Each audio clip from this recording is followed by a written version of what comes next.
We're back for the Nun II. Again, I am an actor and writer who supports the WGA and SAG-AFTRA strikes. AMPTP, please come back to the table and negotiate and give the people what they need. This is not a paid promotion. I'm doing this review because I saw the movie and felt like it would be fun to review. So the Nun II. If you recall from the last video, I watched the Nun II before I watched the Nun I. And I did that because I was dressed as one of the scary nuns from the Nun II at a horror con. I will say right off the bat, I enjoyed the Nun II significantly more than I enjoyed the Nun I. I didn't dislike the Nun I, but I felt like the Nun, I cared more about the characters in the Nun II than I did in the Nun I. I only cared about the main characters from the Nun I because I had seen them in the Nun II. They had built good rapport in the Nun II, so I was predisposed to like them. First, I'm going to talk about more characters. I'm going to talk about Maurice because, and pick up from where I left off in the last video, about his character being like kind of completely different than he was in the Nun I. In the Nun II, he's like kind of like, I don't even know how to describe it, because the little girl that he has the biggest connection with is the daughter of someone that he likes. He's moved from where he was living at the time of the Nun I. He now works at a school, a boarding school. It's a boarding school, and he has a little thing for one of the teachers, and she has a daughter, and they have like a really cute relationship. He looks after her, he cares about her kind of relationship. The other girls in the boarding school tease her about like that being her boyfriend and that she has a crush on him, but it's revealed later that she knows that her mom and he have a kind of little connection going on. So I don't necessarily know that that's the intention, is for her to seem like she's romantically interested in him. But, you know, it's part of the plot. The bullies are gonna bully. But she's great. She's very cute. She's shy and she's a little naive. She's fairly smart in comparison to other horror movie female protagonists. Like, she's not intentionally running headlong into danger. Her mom is played by the actress who plays the older sister in the Chronicles of Narnia. The nun, the unconfirmed nun from the first movie. I need to find out. Hold on. Okay, Sister Irene. Sister Irene. Kate is the mom. Sophia's little girl. We all know Maurice. There's been a lot of like really strange supernatural killings in churches and convents spanning multiple areas. So the Catholic Church gets involved, and they suspect that the same demon from the Nun I is involved, which obviously she is. And the priest from the Nun I has died of cholera in between movies. Don't ask me how, I don't know. It didn't feel like a necessary plot point to add, other than to maybe explain why they didn't want to hire the other actor, or why he didn't want to come back. At this time, Irene is at a different convent, I believe, than she was in the first movie. And there's another newer nun who she's played by Storm Reed. Her name is Deborah. She's like the rebel, you know. She's smoking when you first see her. She won't go to confessional. She was sent to the convent, as was Sister Irene. I forgot to mention that in the last video. Sister Irene was sent to the convent by her father. I don't recall exactly, but I would assume it also had something to do with her visions. Instead of sending her to a mental hospital like he sent her mother. Deborah and Irene have a little connection. The nuns are all gathered around and they're telling a story. One of them is telling a story about basically the events of the Nun I. But no one in the convent knows that Sister Irene was one of the nuns that was, or the nun that was involved. They say, you know, a priest and a nun stopped this demon. And the priest, I think, got promoted, something, whatever. He was put in a position of, you know, reverence and power. And they're like, no one knows what happened to the nun. They say she went to a mental asylum, which is like, if you've seen the first movie, you're like, or maybe that's, again, I'm like mixing movies in my head. She tells Deborah later on that her mom was sent to an asylum because she lies to her in the beginning. Deborah's mom died, I believe. She asks Irene if she remembers her mother, and she tells her she doesn't, but she does. Irene gets called in by the Catholic Church, and she's like, what's going on? And they're like, the demon. And she's like, but we killed the demon. What you talking about? And they're like, but this is definitely that demon. She ends up finding out that Frenchie has been in all of the places that the killings have happened. And she recalls the moment when the nun had him by the throat.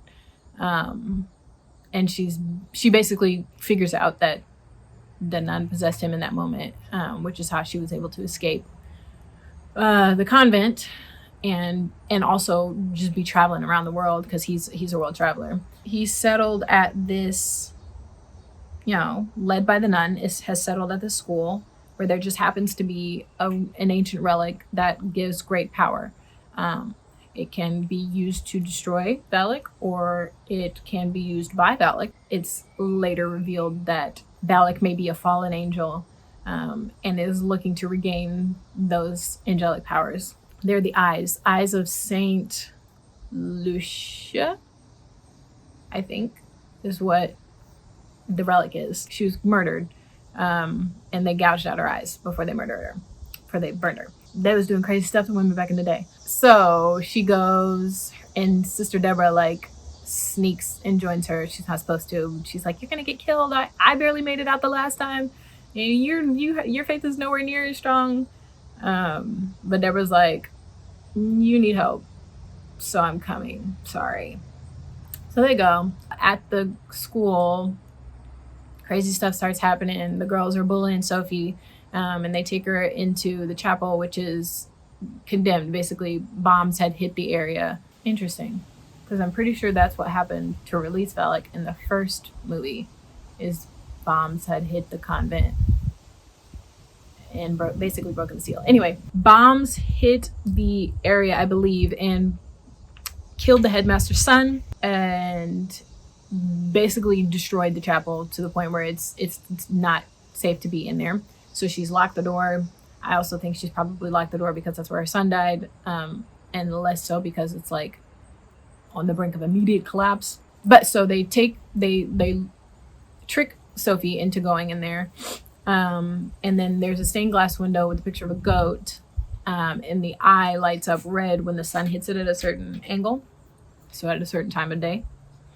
And they say that the goat is the devil, and once the eye turns red, he's looking at you, and if you look away, he'll kill you. Basically, the goat will come out and kill you. Sophie is in there, you know, petrified. And then as she's leaving, once the sun goes away and she starts to leave, whatever, she starts seeing visions of the nun. There's a statue that's covered in a sheet, and the sheet looks like a habit. And then the head starts to move, and then it falls forward at one point, and you see the nun, and then it hits the ground, and it's just the statue, and the statue's collapsed and whatever. They're very like the what I will say about this movie is like the jump scares in the first one are like just straight jump scares. It's just like there's nothing super creative about them. The jump scares in this movie I thought were very creative and reminded me a lot of the jump scares in the Conjuring movies. Like there's one, like that one, the one where the sheet falls off, you see the nun, but the statue's also falling, and so when the statue falls, it's no longer the nun, it's back to the statue. And then there's one where she sees the nun in a hallway, and she it's like I'm coming down the stairs, I turn and you're there, and then but it's dark, and then someone opens the door, and it's revealed that what she saw as the nun was like water damage to the paint on the wall. It's really, really it's really cool. At some point, as stuff starts to ramp up, you see Frenchie start to do some weird stuff. He's standing in the garden, just kind of twitching and whatever. Then the headmaster sees him one night, and he's standing in front of the door of the chapel, and she shakes him. She's like, "What are you Maurice? What are you doing?" And he's like, I'm sorry," and goes. And she goes into the chapel because she hears her son. A couple of things happen in this that I'm like, all right, this is just the dumb horror movie tropes. If I hear somebody's voice, especially someone that I know is dead, no, I'm not going into a condemned room to go check it out.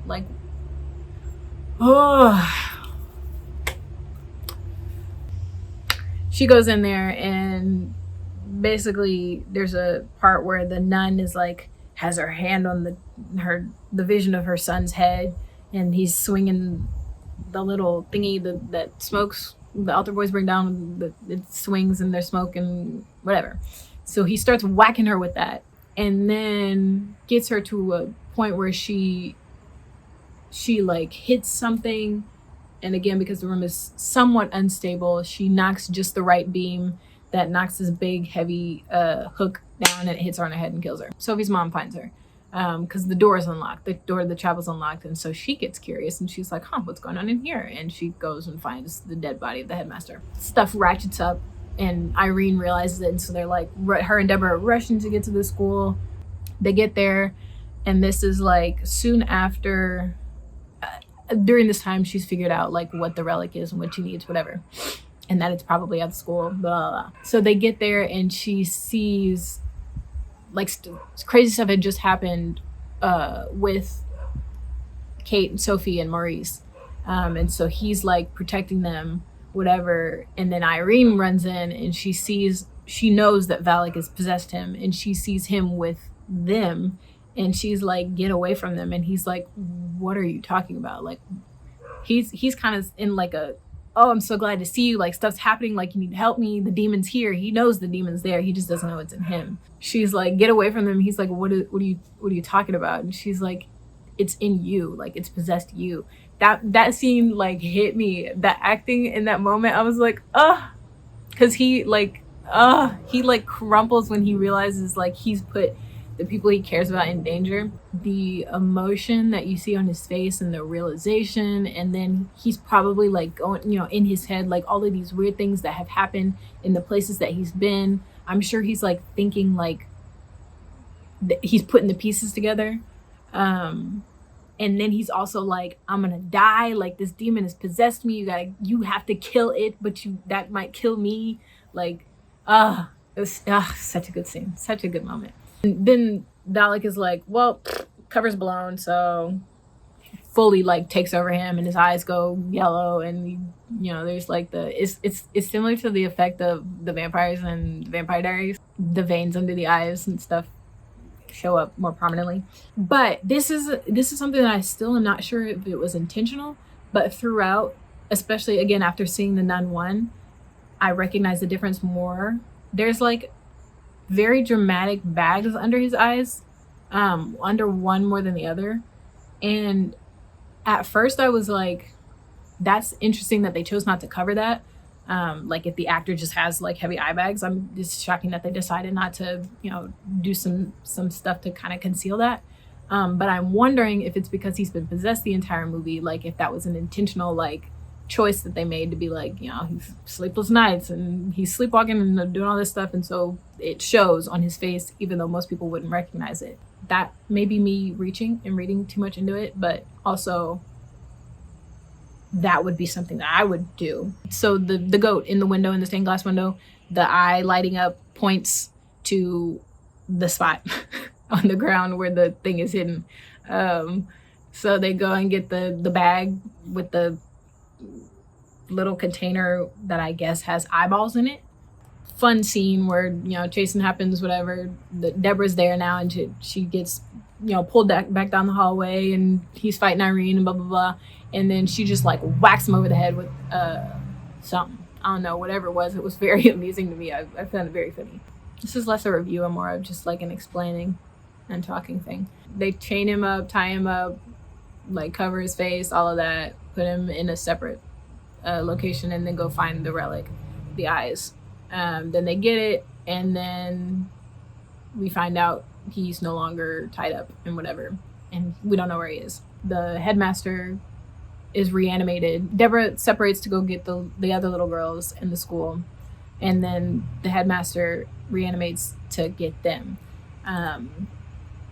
So it's Irene, Kate, and Sophie, Deborah, little girls. Maurice is doing his own thing. Sophie gets the eyes, and she goes running up the tower, the bell tower. He's chasing her, and it's, you know, they have their relationship, so it's like, you're like, oh, is he gonna hurt her, blah blah blah, blah. She's scared, and he finds her in the demon, and blah blah blah blah, blah.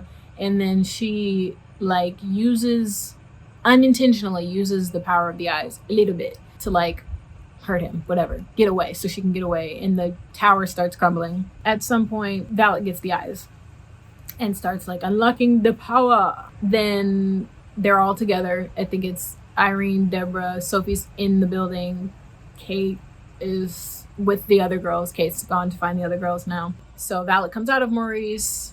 Maurice is still animated, like running around trying to fight people. Valak starts, you know, doing crazy stuff. They're in a cellar, a wine cellar, but with big barrels of wine. And there was a joke earlier in the movie about, not a joke, when they take communion and the priest bless the cup or whatever, and they're like, now this water is wine. She's like skeptical. But then that comes back. Deborah's like, didn't you say the blood of Jesus Christ is what defeated Valak the first time? Irene's like, we could pray and make the wine into Jesus' blood. The wine that they drink is the blood of the covenant.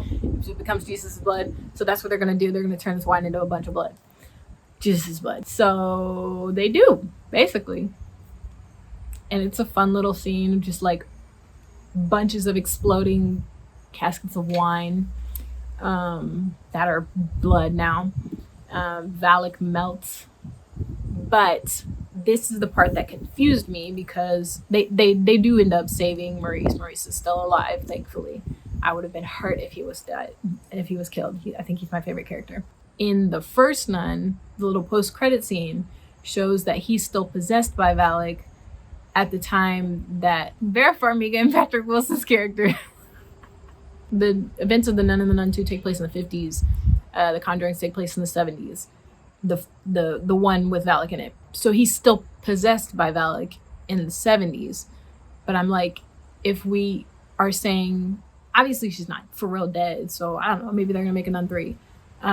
But it seemed very clear that they dispelled Valak from Maurice, but the first movie says very differently. That confused me. But anyway, it was an enjoyable movie. I enjoyed it. It was a little more creative than the Nun 1, I feel. So yeah, I enjoyed it. If you enjoyed this review, like, subscribe, and leave me a comment telling me what you'd like to see me review next. I have a movie that I'm going to review soon, but I don't know, like, I have no specific plans for anything else. So if you'd like to suggest something, please do so. But yeah, I will see you in the next one. I'm gonna say goodbye to you guys. Like, follow, subscribe, all of those things, if you love me. If you don't love me, don't do those things, you know, because why would you care? If you think you could love me, do those things, because I'll be here every week. You guys are gonna keep me accountable.